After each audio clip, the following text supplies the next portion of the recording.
Ayub, ukitazama FAR Rabat, miongoni mwa nyota nadhani kama sijui, lakini kama mwalimu Pedro Goncalves akiwa kwenye drawing board anachola, nafikiri jicho linaweza likamwendea nahodha kikosi cha FAR Rabat Mohamed Hilmat, ambaye alikuwa ni mchezaji bora wa michuano ya CHAN wakiwa na Morocco.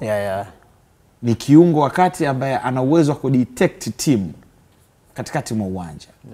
Na iangazie hiyo bato, kuiangalia Young Africans wanaenda kudetect vipi viungo Young Africans, Duka Buya, Mudathir Yahya Abbas, Dumbia hapo kati, na Mudathir alikutana na Hilmat wakati wa robo finali ya Taifa Stars na pamoja na Morocco. Nafikiri kitu cha kwanza si tu kwenda kuangalia namna gani mchezaji mmoja ana uhatari mkubwa sana ndani ya timu. Lakini namna gani ambavyo unaweza ukaitengeneza timu yako kuwa katika ubora ambao utamfanya mchezaji hatari kukosa huduma sahihi kutoka kwa wachezaji wake. Kama ilivyokuwa kwa Uchizivunga siku ile. Kumisolate manake. Yes, manake unatengeneza mfumo ambao utamisolate mchezaji hatari uwanjani. Kujaribu kukata mirija ya mawasiliano baina yake na wale ambao wanafikisha huduma kwake. Hilmat ni kati ya wachezaji ambao wana uwezo wa kuifanya timu kutembea vile ambavyo yeye anahitaji. Tumezungumzia Morocco, CHAN, ni mchezaji ambaye alikuwa na ndiye Morocco, yani fanya unavyofanya, yeye ndio moyo wa Morocco wakati ule wa CHAN. Namna ambavyo watafanya timu itembee kwa kasi, kwa utaratibu, kwa pasi ndefu, kwa pasi fupi. Kwa hiyo inawezekana kwa ubora wake yeye mwenyewe ikawa ngumu kujaribu kudili naye.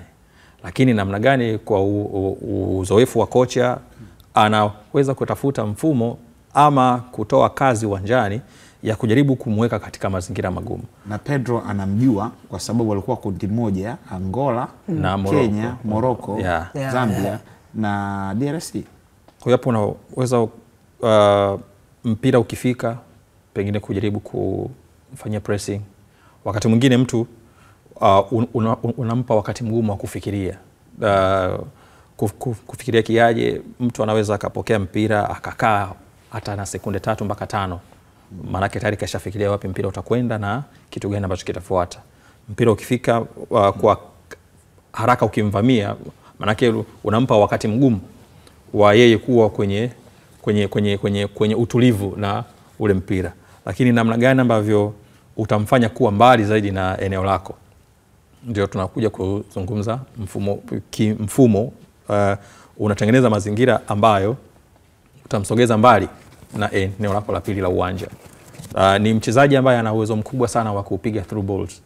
Tulitazama kuna baadhi ya mabao ambayo yalifungwa na Lamlawi, pasi inatoka katikati mwa uwanja, inapita, inavunja mstari wa kiungo, inavunja mstari wa ulinzi, anakwenda kukutana nayo kama ni assist ama ni chance created. Kwa hiyo manake ni kwamba ni mchezaji ambaye ana uwezo mkubwa sana wa kuifanya timu kuwa hatari. Ana uwezo wa kucheza kwenye maeneo yote ya kiungo. Deep lying playmaker, utamwona mbali kabisa na eneo lenu, lakini ni yeye ambaye initiate mashambulizi yote ya timu. Unaweza kumfanya kwa kiungo wakati akaenda akaichezesha timu kutokea katikati mwa uwanja, lakini bado ana uwezo wa kuwa attacking midfielder kwa kwenda kuifanya timu kwa comfortable zaidi kwenye zone ya mwisho ya timu pinzani.